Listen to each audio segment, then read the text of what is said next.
Chapter 18, review problems. All right, so the first thing is to talk about density. Just as a reminder, density gets the symbol rho. This is the Greek letter rho, and it's mass divided by volume.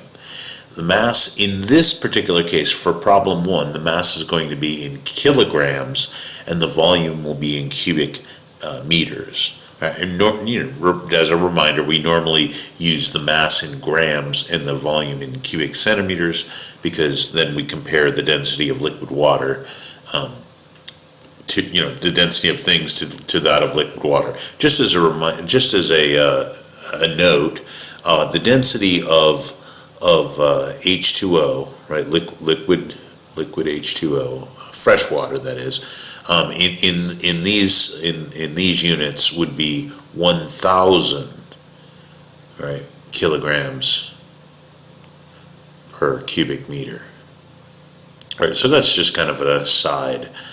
All right, so we'll when we look at these things, we'll compare the density to that of liquid water.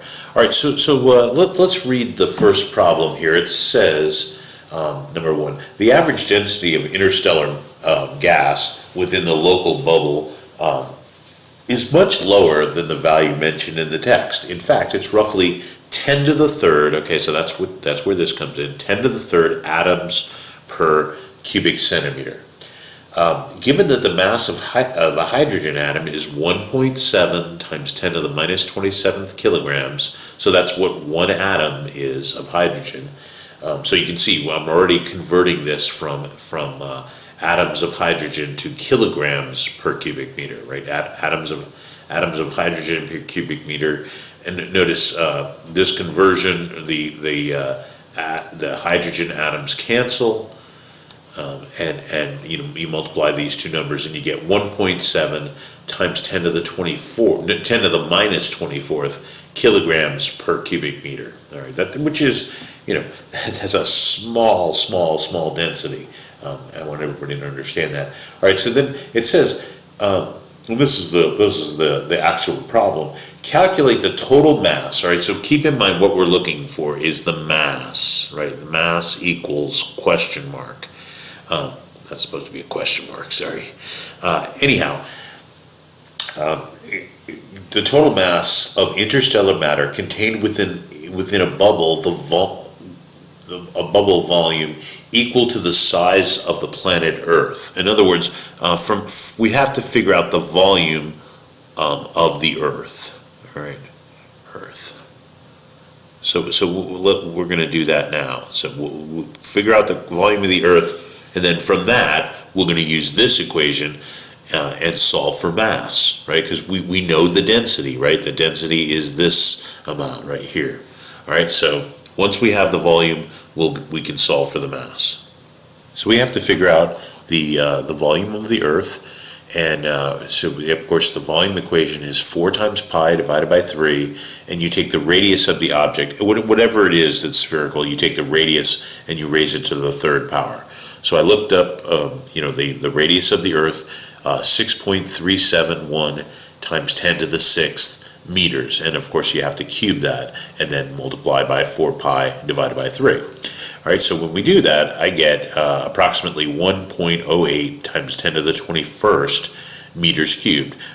As a reminder, we've already calculated the density of interstellar space, which was as far as kilograms per cubic meter, it's about 1.7 times 10 to the minus 24th kilograms per cubic meter. All right, so with these two things, right, with the volume and the density, right, so we know both of these things, we can now solve for the mass, right? Remember, density rho is equal to, so let me write this down, rho is equal to mass divided by volume.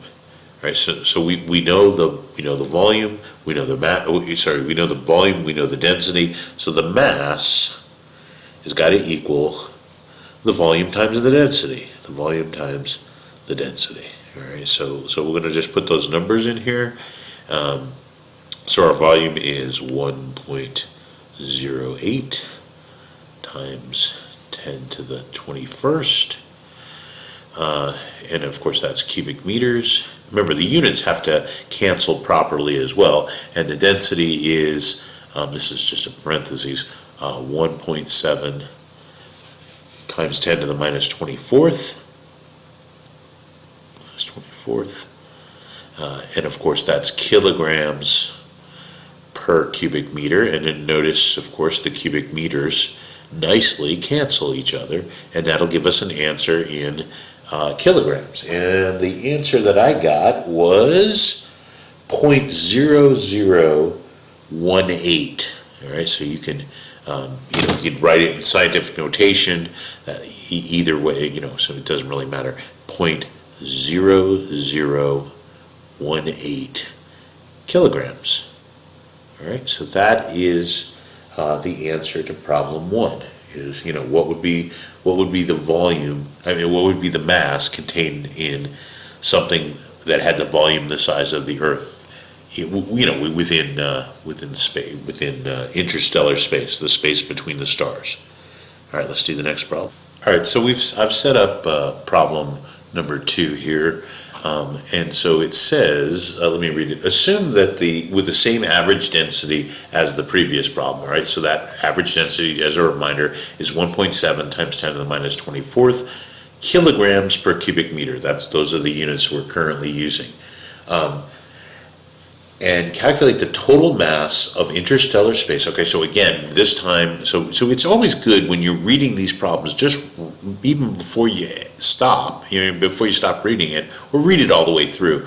But then when you read it the second time, look for what they're asking, right? So it says, calculate the total mass, right? So we're looking for mass of interstellar hydrogen contained within a cylinder. Okay, so I've drawn a cylinder. These are the ends of the cylinder.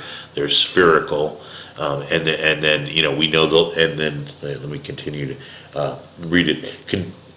Containing a cylinder with cross-sectional area of one cubic meter, right? So that's the area at the ends of the cylinder. So it's 1 cubic meter, right? So 1 meter cubed, which 1 square meter, no, one square meter, because it's area, right? Extending, and so the length extends from Earth to Alpha Centauri. So that length is what I wrote up here. You can kind of see it.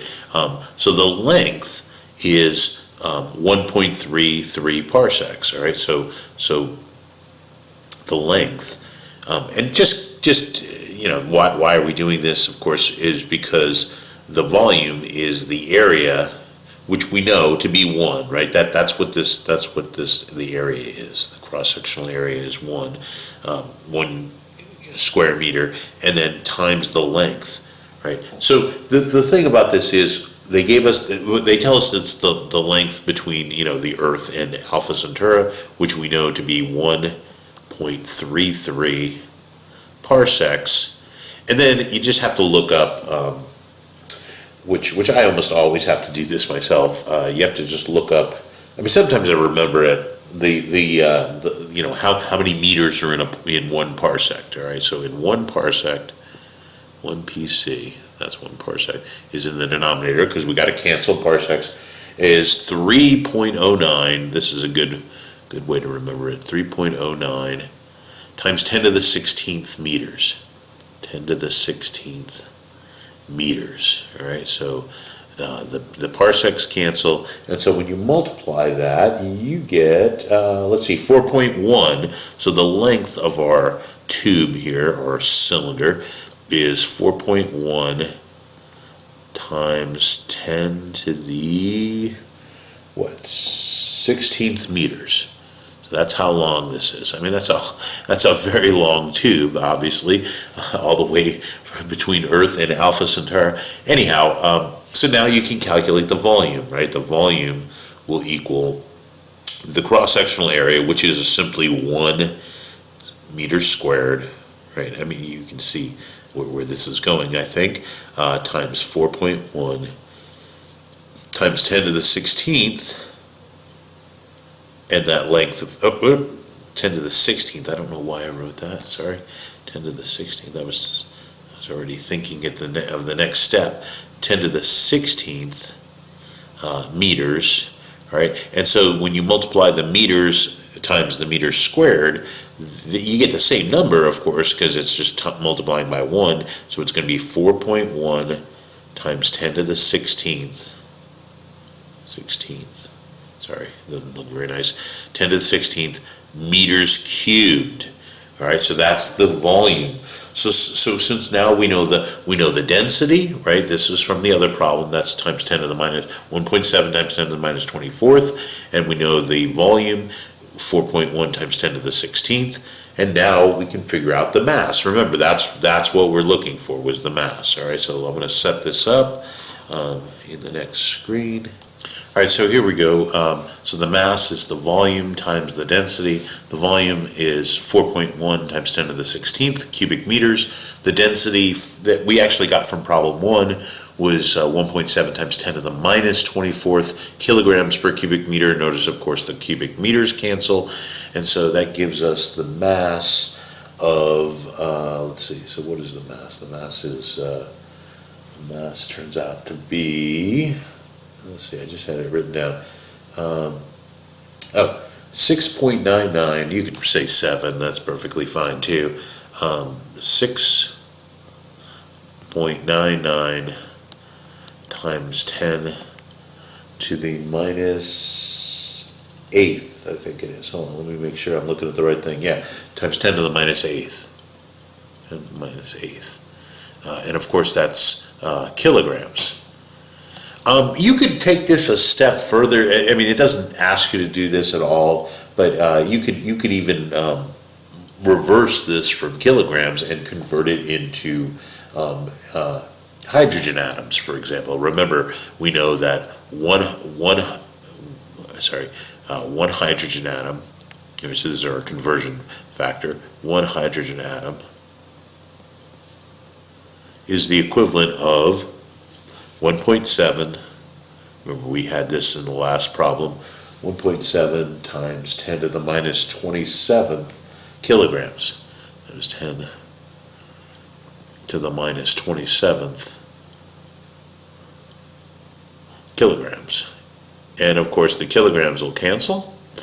And so what this could do for us, if you wanted to know, approximately how many atoms there are in this long tube. If you imagine you had,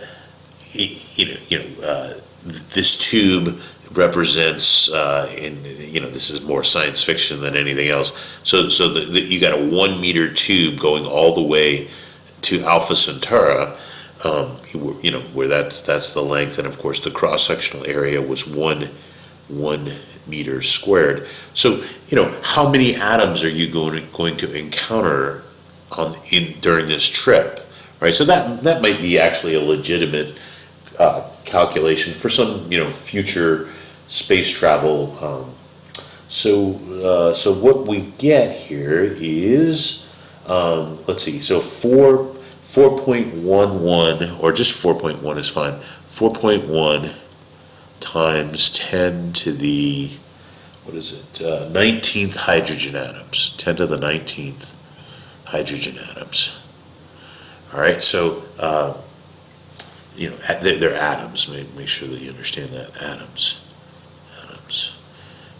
It doesn't really look like atoms. Anyhow, so just as a reminder, okay, so here's another kind of aside. It's not at all in the problem, but it's kind of interesting. If you were to take, for example, the